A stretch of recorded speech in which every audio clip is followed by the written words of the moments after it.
Hello guys, and welcome back to my YouTube channel. If you're new here, you are welcome. My name is Stephanie. I film videos all the way from Cameroon, and if today is your first time watching my videos, you are welcome. Please, I appreciate you subscribing, sharing my videos, commenting. I appreciate all your comments, so please keep your comments coming in. If you have not seen a video I made about my first year of marriage, how difficult it was for me and my partner, how it was very hard for us, please, I will link that video up here. I'll put it in the description box and also in the comment section for you to go and watch that video after watching this one. My first year of marriage was really tough. It was hard, but I bless God we have passed that level. So we are now in the second year of marriage. But I want to share with you all 10 important lessons I learned in that my first year of marriage. Even though we're going through those tough times, we're going through those hard times, but there were some lessons I learned. I have just summarized everything and I've made it 10 lessons. Now, I'm not sharing this because I'm a chef. I'm not sharing this because I've been married for 50 years. I'm not sharing this because I've been married for 100 years. I'm just sharing this to tell somebody that marriage is beautiful and you can make it work. And please, if you have been married for long, let me know. Even if you have been married for 1 week, let me know in the comment section what you have learned so far in marriage, because what I'm sharing with you is basically my experience. So I would love to hear from you in the comment section what you actually learned in your first year of marriage. Now, I make sure I put everything down so that I will not forget whatever thing I have to say. So before diving into the video, first thing first, prayer is the key to everything. Not just in marriage, because I don't want to say my number one is prayer. No, prayer is the key to everything. God is the author and the finisher of it. God is the chairman of marriage. We know that. So God has been the main source of our supplies. Even in our difficult times, he has always been there like our supplier. So the first lesson which I learned is that no two marriages are the same. You know, there are some people whereby when they get married, their first year of marriage is so beautiful. Their first year of marriage, everything is sweet. Their first year of marriage, you know, life is so, you know, it's a time where they eat cake, they eat ice cream, roasted fish, chicken, they take vacations, they go for honeymoon. As a matter of fact, I and my husband, we have not even had honeymoon even for 1 week, like just the two of us. We have not had it. So no two marriages are the same. There are people that when they just get married, what happens is that they go for their honeymoon vacation. It could be 1 week, it could be 2 weeks, it could be 3 weeks, it could be 1 month, it could be 3 months. I, for one, with my husband, when we got married, that same wedding night, we spent the night in a hotel. Why? Because our room was full, our house was full. So that was the only night we spent in a hotel. So the next day, we're back to our house and all our activities immediately continue. But for some other people, it's not like that. So I have never compared my marriage to anybody's own. I've never compared anything about my marriage with anybody's own. I've never. So I have come to realize that no two marriages are the same, and that is why I don't compare my marriage to any other person's marriage. And that's why if you are my friend that you're married, you know I don't care what you are doing in your home with your husband, whatever you're doing in your home with your husband, and I don't care to ask, because at one point I can either become jealous or you become jealous, because no two husbands are the same, and meanwhile no two wives are the same. So I've learned to always appreciate my marriage. I've learned to always see my marriage like the best, and I don't believe that there's somebody married that is better than my own. That's the way, that's the picture I've given to my marriage. You understand? So that is the first lesson I have learned, and I am telling this to my daughter. Like, if I give birth to a child in the future or whenever, I will tell that child that never compare your marriage to anybody's marriage.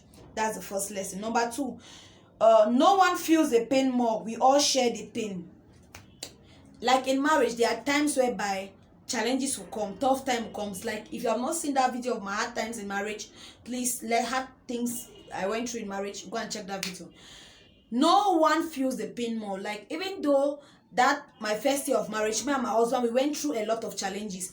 I've never like want to blame him, like maybe blame him, like I don't know how I can put it, or felt like he was feeling the challenges more than me. I've always wanted to share in his pain. Do you guys get it? I've always wanted to share in his pain. Like, whatever he's going through, I try to be part of it. Like, let us share the pain. He should not just feel the pain alone. That's why I said that word. It is important that you always you share the pain with your partner. You ask for help whenever it is needed. Like for me, I am that kind of a person whereby I used to take things so personal, like so personal, in a way that if something is not going well in the house, I feel like I can change it alone. If this thing is not going well, I feel like I can change it alone. But I've come to a point whereby I realize that no, I cannot. Let us share the pain. I will share whatever is going through in my mind with my husband. So he'll bear the pain 50%, I bear the pain 50%. And if I realize that my husband is equally going through a pain, and maybe he's going through financial difficulties and he wants to feel alone, or he wants to keep it to himself, he does not want me to know, I try to participate in it so that we can all share it together. So in marriage, no one feels the pain more. We all share the pain 50-50 because we are a team. Of course, we are a team. So the third thing I have learned in marriage, everybody knows about this one: communicate, communicate, communicate. But truth be told, I am never a good communicator to date. So I'm still learning how to communicate. I'm very honest. I've never been a good communicator. Like even yesterday, as you're seeing this video, even yesterday, I had something that was going through my mind. I was not able to sit my husband down and talk to him. I had to keep it to myself until when he realized that something was wrong. Then he had to like call me, like, "Madam, what is happening? Can we talk?" So communication is key to marriage. If you feel like something is not going on, don't shout. Don't feel it alone. Don't cry alone. Sit your partner down and communicate with your partner. It's very, very important. Communicate with your partner. You cannot come and die alone. you cannot come and kill yourself alone.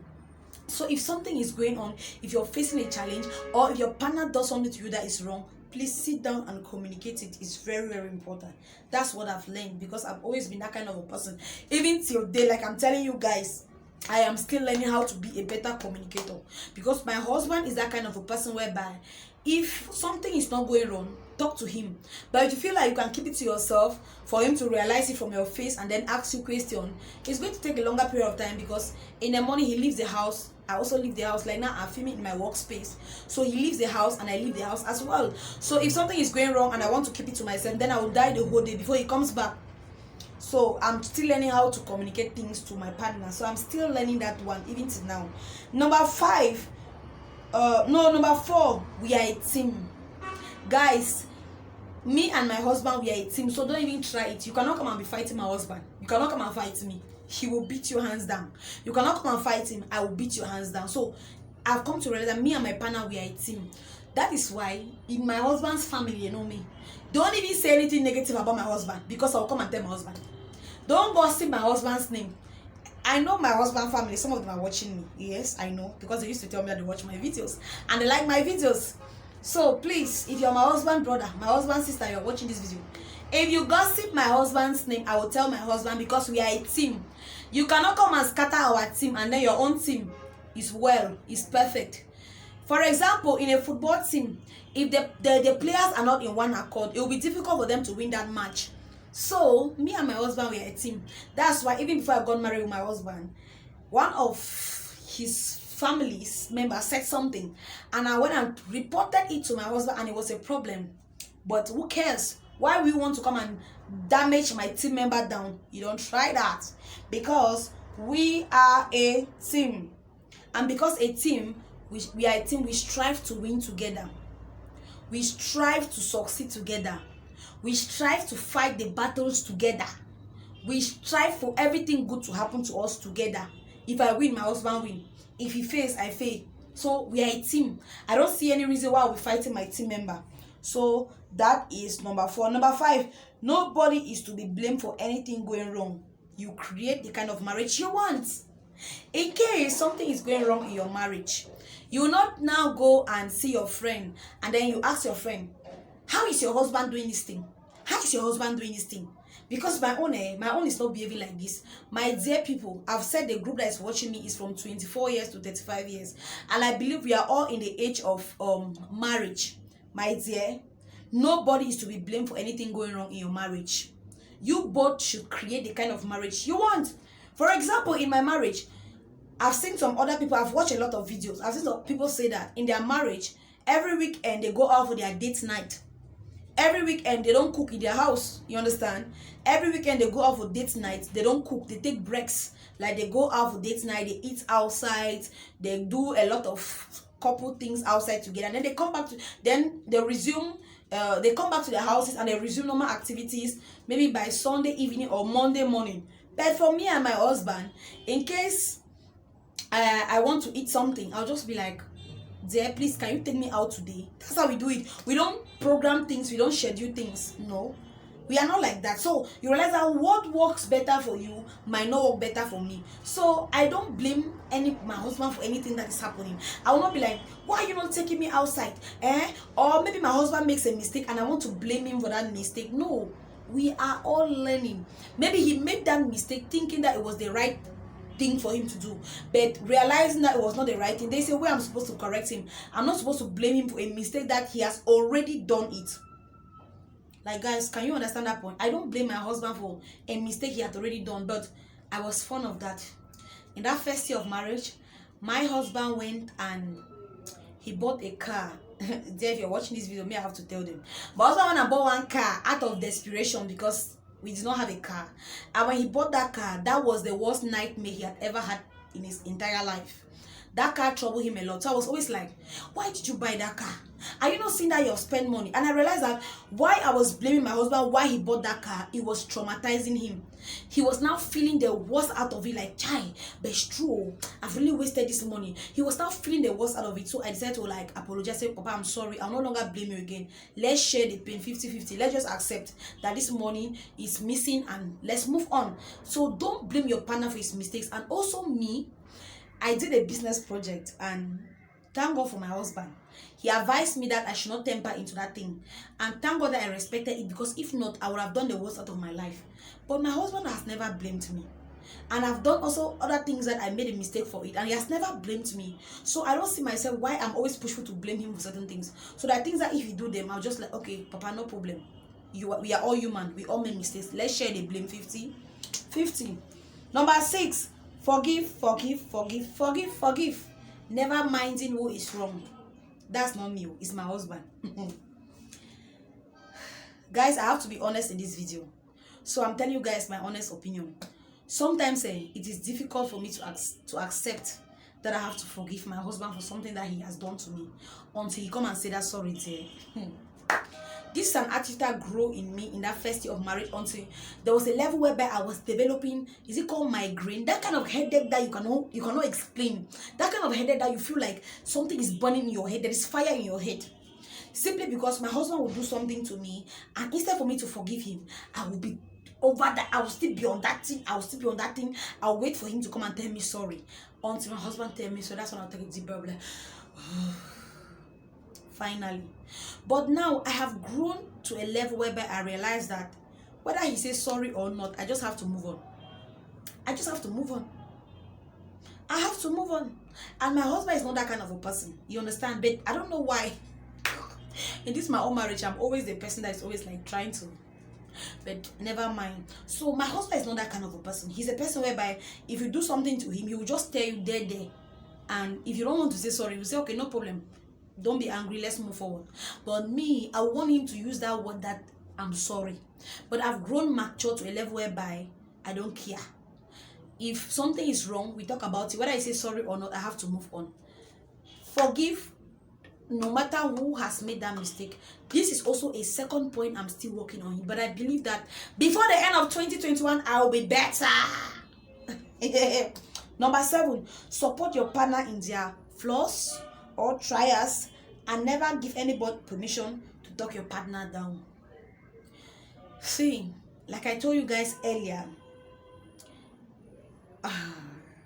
I support my husband. In public, I support him. Everywhere we go, I support him. I've never given anybody permission to talk to my husband anyhow. My family, they even know. Who is in my family that can even come and talk to my husband anyhow? They first of all respect him, because he does not look for trouble. They always feel like I'm the troublesome person, but they don't know. So support your husband whenever it is necessary. In my husband's businesses, I try to support him, either financially, materially, spiritually. I try my best to always support him, because I know whatever he is doing it for us. You understand? So I learned to support him, and if he fail, I accept that he has failed. If he succeed, okay, fine, we move on. So I've learned to support my husband in everything that he does, and I don't give anybody permission to insult him or to bring him down or whatever. This is an important thing that has kept me going, and I learned this lesson from one lady. Last year 2020, one of my friends got married in February. We went to their wedding. While we were there, one lady said a lady insulted her husband's shirt, something like that, and she gave that lady a correct slap. So the lady never knew that she was a wife, and they were just sitting together. So the husband was passing, and the husband just said hi. You know, when your husband is in a haze, but he wants to like say hi to you and your friend. And then that lady said something about the husband's shirt. She gave that lady a correct slap, and then she told that girl, the lady, that that's my husband. Be careful the way you talk to people when you see them pass. It was like, sorry. You know, there are some people that whenever they see somebody passing, they must make a comment. She said she has never allowed anybody permission. Why the husband hair is bushy, the husband dressed properly or not, it's not your business. And that's what I learned. That I learned it from that girl, and I've learned to apply it in my home. Number 7, respecting my partner's opinion. Me, I like to argue. Even my father that gave birth to me, he knows that I can argue for Africa. I can argue for Africa. Until there was a time whereby my father was calling me Madam Argument. Because I can argue for Africa. But I've come to realize that my like for me, my husband does not really talk too much. But when he wants to say something, he always says something that makes sense. So I've always learned to respect his opinion. I've always learned to respect his point of view to certain things. I don't argue for anything, because I realize that if I argue and then at the end of the day, it's not helping me. It's only helping to lose my energy and all that. So I have learned that I respect his opinion. When he says, let's do this thing, I just support it, I respect it. But if I feel like there is something I have to add to it, there is a way I say it. I don't just argue like that, like, no, we should not do it like that, we should not do it like that. Guys, let me not even lie. This is another point I'm still working on. I pray I get better before the end of 2021, okay? Don't judge me, I'm telling you the truth. Number 9, you don't have to quarrel over every little thing. Me, guys, my phone just indicated that there's no more space, so I'll just rush this point. So we don't have to quarrel over every little thing. But me, I like to quarrel over every little thing. If I shave my hair, like now that my hair is like this, and I come back, my husband does not tell me that, dear, I love your hairstyle. I'll be like, dear, you know, be see my hair. You know, since I come off for go shave. Why you not to say you like my hair or you don't like the hair? Like, if I keep something here, and then my husband comes and say, why I keep this here, I come, the thing is no longer there, like, there, why you move that thing with you? You be like, I remove it because I said, like, in short, don't quarrel over everything, because I used to be that kind of a person, but it's not helping. It's just weighing my energy down, weighing me down, and every other thing. So you don't have to quarrel over every little thing, okay? Number 10, you need to put in the effort to make your marriage work. That is the last lesson I've learned. If my marriage is going the way it is working today, like I told you guys, all the challenges that we went through in our first year, this is our second year, we are trying to work it out together. We are trying to make it better. So we are putting in our effort together to make sure that our marriage work, and we learn to appreciate everybody's effort. I always appreciate my husband. For example, if I see that he has done something, I'll be like, wow, dear, thank you. If I do something to him, be like, wow, dear, thank you. Because we need to make it both work. We cannot keep on nagging, arguing, talking, insulting one another. Do we even insult people? Can I even insult my husband? Like, I'll just take once. I don't want to say So I cannot even insult him. I don't even know how it will start before we insulting him, you'll be insulting me. But I just feel like if you're insulting him, you're insulting yourself. At the end of the day, it's your husband. So if your marriage have to work, both people have to put in their time. Both of us, we put in our time. That's why our second year of marriage is far, far better than the first year. Because we both put in our time together to make sure that it is working. So I wouldn't want to overemphasize a lot. These are the 10 points I have learned. My battery is low. My space is low. Thank you guys so much for watching this video. Please, I would like to hear from you in the comment section. Let me know how your first year of marriage went. What were the lessons you actually learned? What worked for you and your partner? Please let me know in the comment section. And until now, please subscribe and share my videos. And I will see you in my next video. Peace out.